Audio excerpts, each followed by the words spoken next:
ప్రార్థనా సమయం అనే ఆధ్యాత్మిక కార్యక్రమానికి మిమ్మల్ని అందరినీ ప్రేమతో ఆహ్వానిస్తున్న నేటి ధ్యానము కొరకై తిమోతికి రాసినటువంటి మొదటి పత్రికలో నుండి 4వ అధ్యాయము నుండి 7వ వచనం చదువుకుందాం. అపవిత్రములైన ముసలమ్మ ముచ్చట్లను విసర్జించి దేవభక్తి విషయములో నీకు నీవే సాధకము చేసుకొనుము. ప్రభునందు ప్రియ దేవుని బిడ్డలారా, పౌలు భక్తుడు తిమోతికి తెలియజేస్తున్నటువంటి ఒక మాట, దేవభక్తి సాధన విషయం కొరకు ఏం చేయాలో చెప్తున్నాడు. అంటే దేవభక్తి విషయంలో నీకు నీవే సాధకం చేసుకో. అయితే ఈ సాధకములో నువ్వు చేయవలసిన ముఖ్యమైన లక్షణం అంటే భక్తి జీవితానికి అవసరమైనది, అంటే భక్తి చేయాలంటే ఏం ఉండాలి, ఏం ఉండకూడదు అనే విషయాలు చెబుతూ అపవిత్రములైన ముసలమ్మ ముచ్చట్లను విసర్జించి అన్నాడు. అంటే ఉపయోగము లేని మాటలు, వ్యర్థమైన మాటలు, ఆత్మీయ జీవితానికి పనికిరాని అంటే ఉపయోగం లేని పనికిరాని మాటలు, ఇలాంటి వాటినన్నిటినీ కూడా విసర్జించుట అంటే అవి మన నుండి తొలగించుకోవాలి. కాబట్టి ఇక్కడ దేవభక్తి సాధన చేయాలి అది మన ముఖ్యమైన గురి. భక్తునిగా, దేవుని బిడ్డగా, విశ్వాసిగా మన జీవితంలో మనకు ఉండే గురి అంటే దేవభక్తి సాధన. మరి దేవభక్తి సాధన చేయాలంటే ఎలా ఉండాలి, ఏ విషయాలు కలిగి ఉండాలి అనే విషయంలో మొట్టమొదట ఏం చెప్తున్నాడంటే అపవిత్రమైన ముసలమ్మ ముచ్చట్లను గురించి మాట్లాడాడు. కనుక భక్తి సాధనకు మనం ముందుకు సాగుటలో మొదట మనం చేయవలసిన పని ఏమిటంటే కొన్ని కార్యములను, కొన్ని పనులను, కొన్ని మాటలను, కొన్ని విషయాలను విసర్జించుట అనేది జరగాలి. అప్పుడు మన ఆత్మీయ జీవితంలో అడుగు ముందుకు వేయగలుగుతాం. కాబట్టి ఇక్కడ మొట్టమొదటి ఈ మాట చెప్పి ఆ తర్వాత దేవభక్తి సాధన కొరకు మాట్లాడాడు.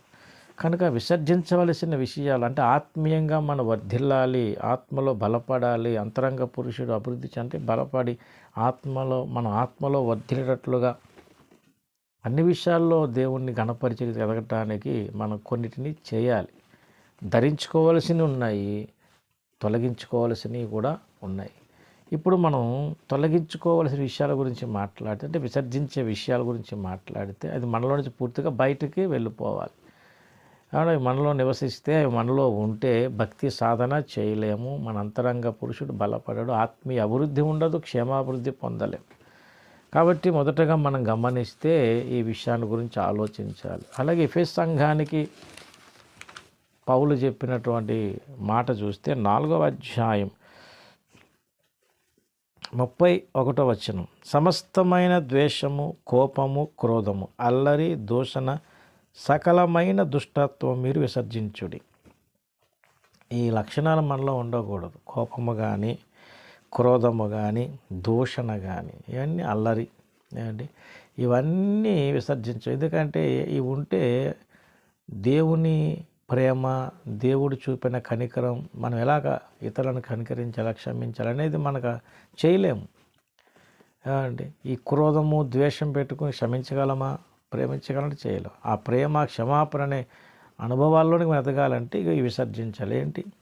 కోపము, సమస్తమైన ద్వేషము, కోపము, క్రోధము, అల్లరి, దూషణ, సకలమైన దుష్టత్వం మీరు విసర్జించుడి. సకలమైన అన్నాడు.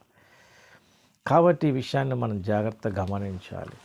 అలాగే అంటే మన ఆత్మీయ జీవితం బలపడుటలో మనం చేయవలసిన పనుల గురించి మాట్లాడినప్పుడు ఏమండి మరొక మాట చెప్తాడు. కొలసీ సంఘానికి కూడా పౌలు భక్తుడు ఏం చెప్పాడంటే, చూడండి, కొలసీలకు రాసినటువంటి పత్రికలో 3వ అధ్యాయము ఆత్మీయంగా సహవాసములో బలపడి ముందుకు సాగటానికి మనం ఏముంచుకోకూడదు.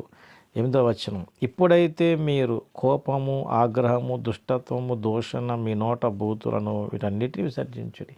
ఎఫెసు సంఘానికి ఏమైతే చెప్పాడో ఇక్కడ కూడా చెప్తున్నాడు.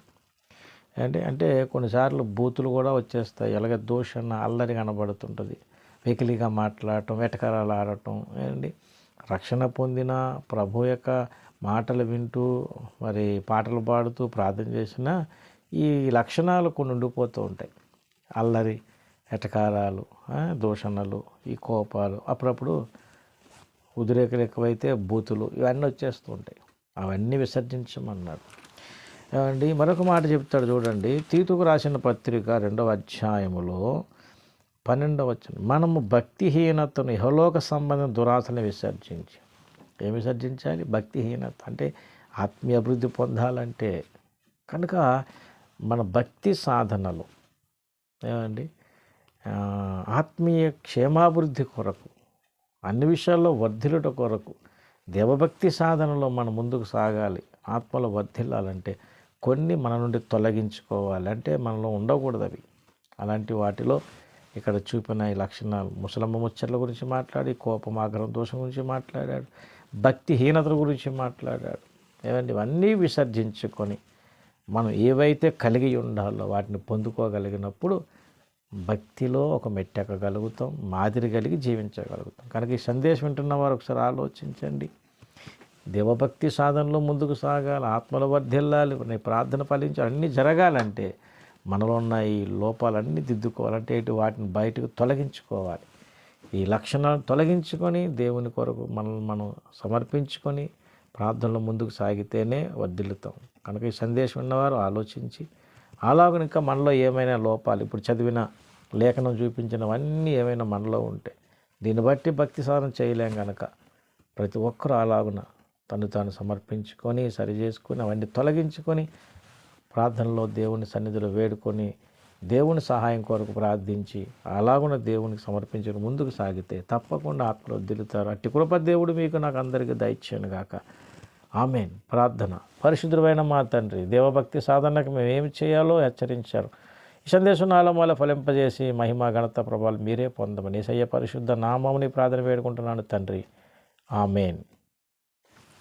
అందరికీ వందనములు. దేవుని దీవించి ఆశీర్వదించును గాక.